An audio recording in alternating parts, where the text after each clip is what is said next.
ആൾക്കാർക്കായതുകൊണ്ടായിരിക്കും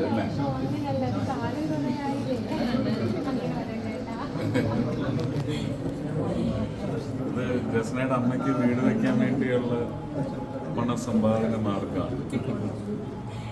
okay,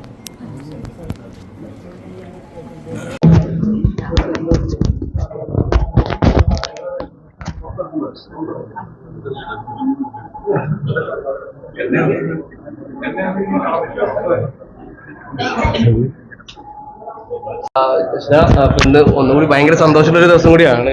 Suresh ചേട്ടൻ അല്ലേ മന്ത്രി ആയതിനു ശേഷം തൃശ്ശൂരിൽ കണ്ടു, അതിനുശേഷം ഇവിടെ വന്നു. ഇപ്പം ഒരു ശ്രീകൃഷ്ണന്റെ ഒരു ഫോട്ടോ കൊടുക്കാൻ പറ്റി. എന്താ ആർക്കാണ് ഇത് സമർപ്പിച്ചത്? അല്ല, ശ്രീകൃഷ്ണന്റെ ഫോട്ടോ ഏട്ടനെ ഏൽപ്പിച്ചതാണ് എൻ്റെ അടുത്ത്. അതെന്താ വെച്ചാൽ ഞാനൊരു വീഡിയോ ചെയ്തിട്ടിട്ടുണ്ടായിരുന്നു. എൻ്റെ ഉമ്മാക്കും വാപ്പായുടെയും രണ്ടാളുടെയും വലിയൊരു സ്വപ്നമായിരുന്നു ഒരു വീട് എന്ന് പറയുന്നത്. അപ്പോൾ രണ്ടാൾക്കും 3 പെൺകുട്ടികളായതുകൊണ്ട് അവർ വീടൊന്നും നോക്കാതെ ഞങ്ങളെ 3ആളെയും കെട്ടിച്ചു വിടാനായിരുന്നു അവർക്ക് വെപ്രാളും. അതിനു വേണ്ടിയിട്ടാണ് അവർ നോക്കിയത്. അപ്പം വാപ്പയുടെ ആഗ്രഹം എനിക്കൊന്ന് സാധിപ്പിച്ചു കൊടുക്കണം എന്ന് ആഗ്രഹം ഉണ്ടായിരുന്നു. ആൾക്ക് 65 വയസ്സായി, ഇപ്പോൾ ഒരു ഓട്ടോയിൽ പോലാണ്. അപ്പോൾ വാപ്പനെ കൊണ്ട് എന്തായാലും അത് നടക്കൂല. അപ്പൊ വീട്ടിലാകെ ഒരു തൊഴിൽ എന്ന് പറയാൻ എനിക്കുള്ളൂ. അപ്പൊ ഞാൻ വിചാരിച്ചു അവരുടെ ആഗ്രഹം സാധിപ്പിച്ചു കൊടുക്കാന്ന് വിചാരിച്ചിട്ട് ഒരു വീഡിയോ ചെയ്തിട്ടിട്ടുണ്ടായിരുന്നു.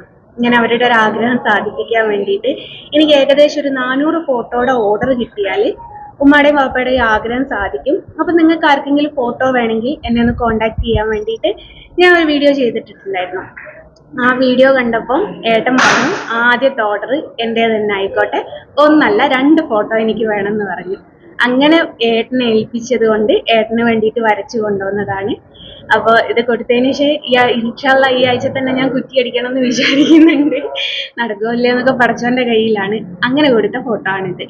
ഇതിന്റെ ശരിക്കും ആ പോസ്റ്റ് ഇട്ടപ്പോൾ തന്നെ ഒരുപാട് നെഗറ്റീവ് കമന്റുകളും അല്ലെങ്കിൽ സൈബർ ബുള്ളിംഗ് ഒക്കെ വന്നത്. അപ്പൊ ആദ്യം തന്നെ സുരേഷ് ചേട്ടന് കൊടുക്കണം അല്ലെങ്കിൽ സുരേഷ് ചേട്ടൻ പറഞ്ഞപ്പോൾ തന്നെ എന്തായിരുന്നു മനസ്സിൽ?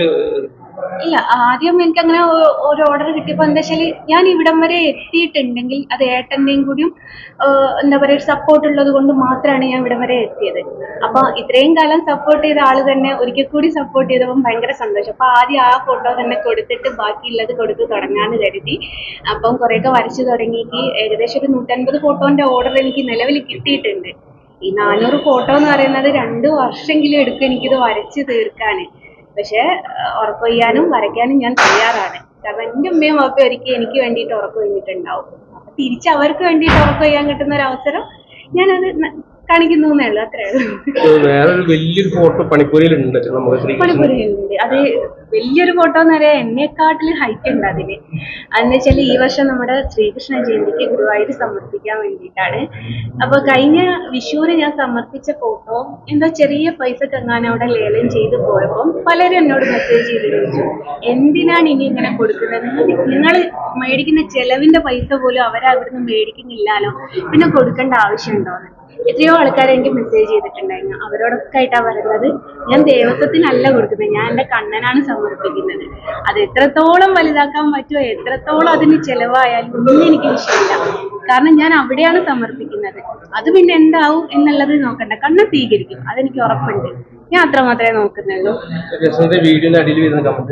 ഗുരുവായൂർ പോകുമ്പോൾ മാത്രം തട്ടം വരുന്നു, അല്ലെങ്കിൽ ഈ ഫോട്ടോ കൊടുക്കുന്ന സമയത്ത് മാത്രം തട്ടം വരുന്നു, ബാക്കിയുള്ള സമയങ്ങളിൽ തട്ടങ്ങളില്ല. അപ്പം ഇതൊരു ശരിക്കും മാർക്കറ്റിംഗ് ആണെന്നാണ് ആൾക്കാർ കമന്റ് അടിക്കുന്നത്, അല്ലെങ്കിൽ ഒരുപാട് ആൾക്കാർ പറയുന്നത്. അതിലെന്തെങ്കിലും എന്താണ് ശരിക്കും അങ്ങനെ ഒരു ഇല്ല, ഈ പറയുന്ന ആൾക്കാര് ഞാൻ തട്ടമിടാത്ത ഫോട്ടോ കണ്ടത് സോഷ്യൽ മീഡിയ വഴിയാണ്. ഞാൻ ഇൻസ്റ്റാഗ്രാമിലും ഫേസ്ബുക്കിലും ഒക്കെ പോസ്റ്റ് ചെയ്ത ഫോട്ടോ ആണ് ഇവർ തട്ടമിടാത്തത് കണ്ടത്. അപ്പം ഈ അമ്പലനട എന്ന് പറയുന്നത് 10,000 കൂടുന്ന ഒരു സ്ഥലമാണ്. സോഷ്യൽ മീഡിയ എന്ന് പറയുന്നത് ലക്ഷക്കണക്കിന് ആൾക്കാരുള്ള ഒരു സ്ഥലമാണ്. അവിടെ എനിക്കൊരു തട്ടമിടാത്ത ഫോട്ടോ പോസ്റ്റ് ചെയ്യാൻ പറ്റൂന്നുണ്ടെങ്കിൽ എനിക്ക് അമ്പലത്തിൽ പോകുമ്പോൾ മാത്രം തട്ടമിടേണ്ട ആവശ്യമില്ലല്ലോ. ഞാൻ ഇടാണ്ടൊക്കെ നടക്കാറുണ്ട്. ഇവരൊക്കെ എടുത്ത് പൊക്കി വരുന്നത് ഫോട്ടോഷൂട്ടോ അല്ലെ എന്തെങ്കിലും റീലോ ചെയ്യുന്നതായിരിക്കും. അത് ഞാൻ തന്നെ ചെയ്യുന്നതാണ്, ഞാൻ തന്നെ ചെയ്ത് ഞാൻ തന്നെ പോസ്റ്റ് ഇടുന്നതാണ്. പിന്നെ എന്തിനാ ഇവർ അഭിപ്രായം പറയാൻ പോണെന്ന് എനിക്ക് അറിഞ്ഞൂടാ. രണ്ടും ഞാൻ തന്നെ ചെയ്യുന്നത്. എനിക്ക് അങ്ങനെ ഒരു ബിസിനസ് ട്രിക്കായിട്ടൊന്നും തോന്നിയിട്ടില്ല. കാരണം ഏതൊരു കാര്യവും മുന്നോട്ട് നീങ്ങണം എന്നുണ്ടെങ്കിൽ അതിലൊരു സത്യം വേണം. അത് മതം വെച്ചിട്ടോ അല്ലെ തട്ടിട്ടത് കൊണ്ടോ ഒന്നും കാര്യമില്ല. എത്ര മുസ്ലിം ആൾക്കാർ വരയ്ക്കുന്നത്, എന്തുകൊണ്ട് അവർ മുമ്പോട്ട് പോയില്ല? അത്രമാത്രം കൂട്ടിയാൽ മതി. ഇതിലൊരു സത്യമുണ്ട്, അതുകൊണ്ട് മുമ്പോട്ട് പോകുന്നു, അത്രമാത്രം. ഇൻഷാ അല്ലാ വീട്ടിൽ കൂടെ എല്ലാരോടും ഞാൻ പറയും അങ്ങനത്തെ ഒരു ആഗ്രഹം നടക്കും. ഞാൻ കൊടുത്ത ഫോട്ടോക്കോ ഇല്ല, ഞാൻ പൊതുവേ കണ്ണനെ മാത്രമേ വരയ്ക്കാറുള്ളൂ, അതുകൊണ്ട് കണ്ണനെ തന്നെ കൊടുത്തു. ചേട്ടൻ പറഞ്ഞൊരു വാക്ക് എനിക്ക് ഭയങ്കര വിഷമമായി. ഈ ഫോട്ടോ നല്ല ഭംഗിയുണ്ട് കാണാൻ, എന്നെ ഒന്ന് അമിത്ഷാക്ക് കൊടുക്കണം എന്നാണ് പറഞ്ഞത്. ഒന്ന് വേറൊരാളുടെ പേരും പറഞ്ഞ എന്നോട് മറന്നുപോയി. അപ്പം ഞാൻ ഏട്ടന് ഫസ്റ്റിൽ കൊടുത്തതെന്ന് വെച്ചാല് 2014 അവിടുന്ന് ഇങ്ങോട്ട് തൊട്ടിട്ട് തീർച്ചയായിട്ടും വരക്ക് നമ്മൾ സ്വാഭാവികമായിട്ടുള്ളൊരു മാറ്റങ്ങൾ ഉണ്ടാവുമല്ലോ, ആ മാറ്റാണിത്. ചേട്ടൻ അങ്ങനെ പറഞ്ഞപ്പോൾ ഭയങ്കര വിഷമം. ഇപ്പൊ ഏട്ടൻ നല്ല അടിപൊളി ഒരു ഫോട്ടോ കൊടുക്കും ഞാൻ, ഇൻഷാ അല്ലാ പെട്ടെന്ന് തന്നെ. Okay, thank you. ഓക്കെ.